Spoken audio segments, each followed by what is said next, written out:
So if you replay decisions after you make them, question yourself at night, or just feel mentally exhausted from second guessing yourself, then you need to listen to this. You don't struggle because you lack confidence. You struggle because you don't trust your own judgment.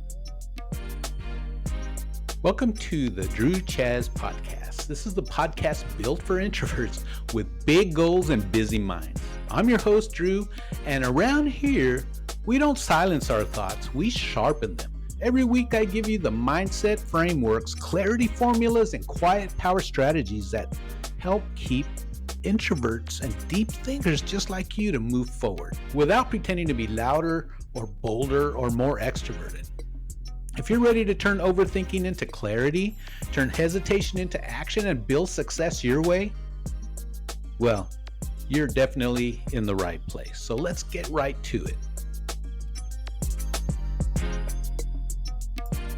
Welcome back. I'm Drew, and today we're going to be talking about self-trust. You know, there used to be a saying that I heard years and years ago that said, trust is a must or your game is a bust.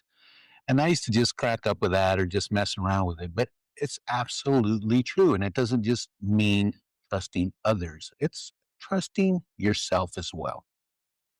As we talk about self-trust for introverts, we're not talking about motivation and we're not talking about no confidence hacks. We're talking about real trust in your own thinking so that you stop reopening decisions and you quit draining your energy. So if you think deeply and you weigh your options carefully, but you still feel unsafe after your decision, then this episode is definitely for you. Because you're going to be able to tell the difference between intuition and fear and how to build real trust by just using simple proof that you can repeat. And my intention is not about you leaving this podcast feeling hyped. It's about you feeling steady. So in this episode, we're going to talk about these three things, and we're going to focus on them. Number one is why introverts doubt themselves after decisions instead of before. And second, we're going to talk about why fear pretends to be intuition and it just keeps you stuck. And third, we're going to talk about why self-trust grows through small evidence and not pep talks. So let's start with what's really happening in your head and why introverts continue to question themselves after making a decision. The thing is, most introverts do not rush making decisions. I mean, you think and you research, you consider impacts, and you imagine outcomes. And from the outside, people think that you struggle with your decisions. But actually, that's totally wrong because you struggle after you make the decision, right? You choose, and then your brain goes to work. And then you begin to second guess yourself. What if I missed something? Or what if there was a better option? And even worse, what if this was the wrong move?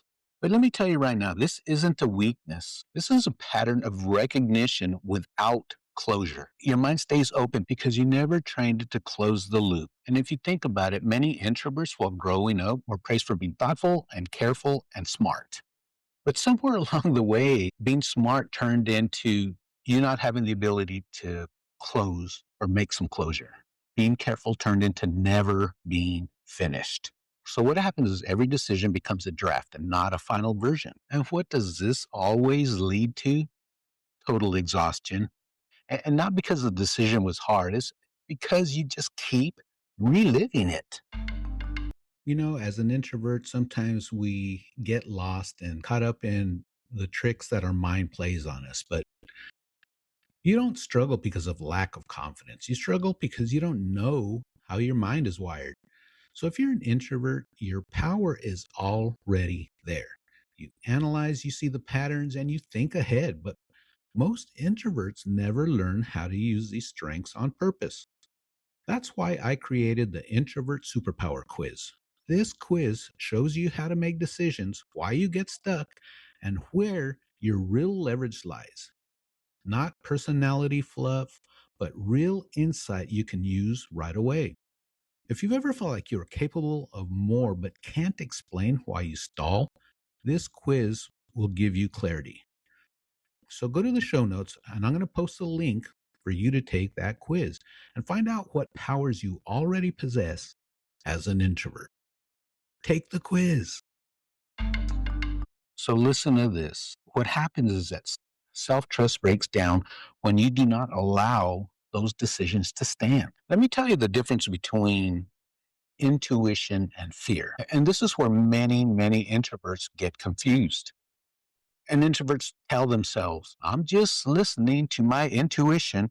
But really, what they're listening to is fear that's dressed up as responsibility. So let's slow this down a little bit.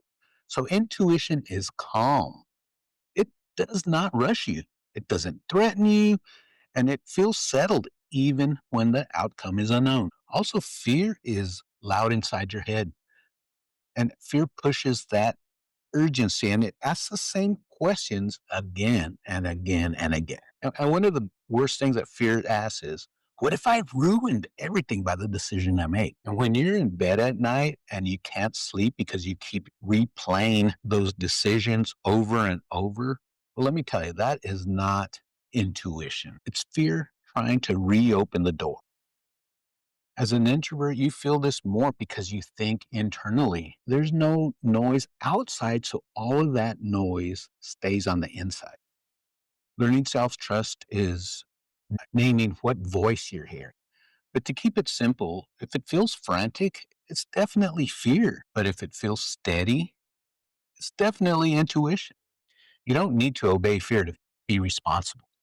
So let me tell you how self trust is built by proof. Self trust doesn't come from saying affirmations in the mirror. It does come from evidence and small evidence. Every time you make a decision that you don't override yourself, you build that self trust. And every time you follow through, even though you're unsure, you're teaching your brain that you are safe. What's bad is that most introverts await certainty without moving.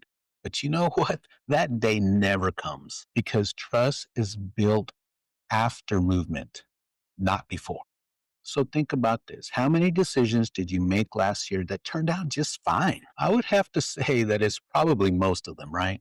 But what happens is that your brain remembers the hesitation. It doesn't remember the outcome. And we fix this by creating proof. And it's not big proof, it's just small proof by choosing and staying with that choice.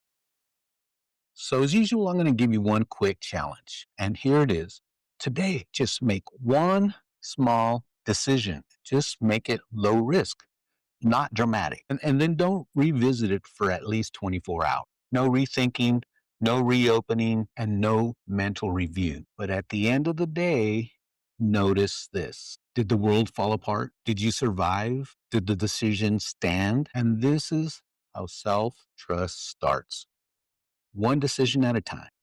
Look, you don't lack confidence. You lack closure. Your mind stays open because you never trained it to make that decision, because you never trained it to finish. Fear sounds urgent, but intuition feels steady and settled because trust grows through action, not certainty. So here's some of the things we learned today. Overthinking after decisions breaks that self-trust. Number 2 is fear often pretends to be intuition.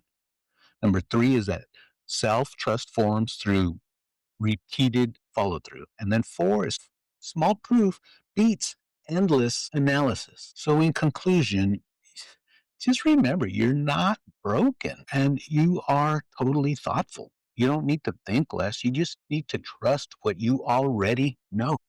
Decisions don't need to be perfect. They just need permission to stand. And in turn, you are allowed to move forward with certainty. This is really good stuff. And by now, you should be feeling much calmer and less stress about being perfect. And you got to be willing to make that move. Remember, your analytical mind isn't what's holding you back. It's your strength when you totally trust yourself. Thanks so much for listening to the Drew Chaz Podcast. If today's episode gave you a spark of clarity, the best way to support the show is to follow, leave a quick review, and share it with another introvert who needs the message and the encouragement. And remember, your analytical mind isn't the problem. It's your power when you know how to use it. So keep thinking deeply, keep moving forward, and most of all, you be you.